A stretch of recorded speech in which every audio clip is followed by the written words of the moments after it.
আমাদের নরসিংদী সরকারি কলেজের অনার্স ভবন আরশিনগর রাস্তাটা এত সুন্দর বলার বাহির। দুই পাশে কি সুন্দর কৃষ্ণচূড়া গাছ, ফুলগুলা ফুটলে তো আরো বেশি সুন্দর লাগে, যেন রূপকথার রাজ্যের কোনো একটা রাস্তা দিয়ে যাচ্ছে। আর রাতের বেলায় তো আরো বেশি সুন্দর লাগে, আর যদি সাথে থাকে চাঁদের আলো হলে তার কোনো কথাই থাকে না।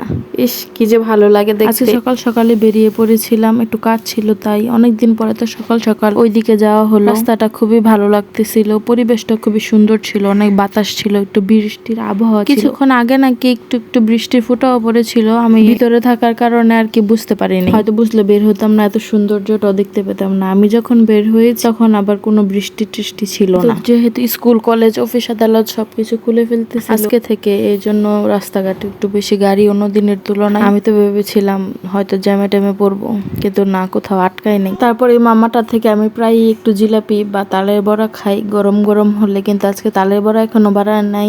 আমি যখন গেলাম মাত্র শুরু করলো জিলাপি বানানো। আমি যদিও মিষ্টি জিনিস এতটা খাই না, তাও মাঝে মাঝে গরম গরম হলে অল্প একটু টেস্ট করতে ভালোই লাগে। জিলাপি বানানোটা দেখতে খুব ভালোই লাগতেছিল। আমি আর আমার মেয়ে একসাথে দাঁড়িয়েছিলাম প্রায় অনেকক্ষণ যাবতই, কিন্তু একটা ইন্টারেস্টিং ব্যাপার দেখলাম, জিলাপি মানে যেভাবে দেয় ওইভাবেই তারপরে তুলে ফেলে, যেভাবে তুলে তারপর শিরায় দিয়ে ফেলে। আমরা তো সাধারণত তেলের মধ্যে কোনো একটা কিছু ভাজলে উল্টে পাল্টে, কিন্তু জিলাপিটা দেখ যেভাবে দেয় ওইভাবেই থাকে, মানে কোনো ভাবে উল্টায় না বা কোনো কিছু করে না। এখন এটা কি ওনার টিক্স নাকি জিলাপি বাজারই একটা কিছু, আমি জানি না, কেউ জানলে বললেন। আর এত বেশি তাপ ছিল এই চুলার কাছে বলার বাইরে। আমি কিন্তু অনেকটুকু দূরে থেকে জুম করে ভিডিওটা করতেছিলাম, তাও আমার শরীরে এত তাপ লাগতেছিল। আর এই মামা কিভাবে এই গরমের মধ্যে এই জায়গার মধ্যে বসে থাকে আল্লাহই জানে। আসলেও সব কাজই কষ্টের, দেখতে সহজ মনে হলে। তারপর দেখলাম দিনটা আবার একটু অন্ধকার করে ফেলতেছে, এই জন্য আমি যেই কাজে বের হয়েছিলাম ওই কাজ শেষ করে বাসায় চলে আসলাম।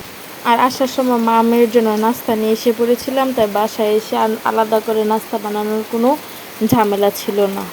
আর আমি কিন্তু বয়সটা দেওয়ার সময় বাইরে অলরেডি বৃষ্টি পড়তেছিল, আপনারা খেয়াল করলে হয়তো সাউন্ডটা শুনতে পাবেন।